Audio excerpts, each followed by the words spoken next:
চাচা, আপনি আলু কত বস্তা নিয়ে আসছেন? আলু তো মাত্র 50 বস্তা লে আসি বা কি করবো কও, বাজার যে খারাপ।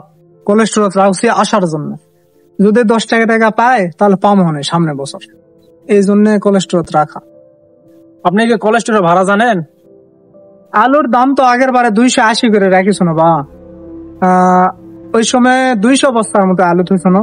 যাক, আল্লাহর রহমতে মোটামুটি ভালোই হয়েছে। কোলেস্টেরল আলুর এখন দাম বেড়ে গেছে, আগে ছিল 280 টাকা, এখন হয়েছে 570 টাকা। এটা কি আপনি জানেন? ও বাপ, 570 টাকা কেন রাখবো? আমি তো জানি না। জানা জানি এটা তো আমরা আপনাকে জানাবো না, আপনি তো অন্যদের খোঁজ খবর নেওয়া পারেন। বা দেখো, পারবো না, দেখো আমি পারবো না। আপনি এখন রাখলে রাখেন, না রাখলে নিয়ে চলে যান, অন্য জায়গায় পালাই দেন। ও বাবা, ফ্যান ভরা দিলে আসি বা।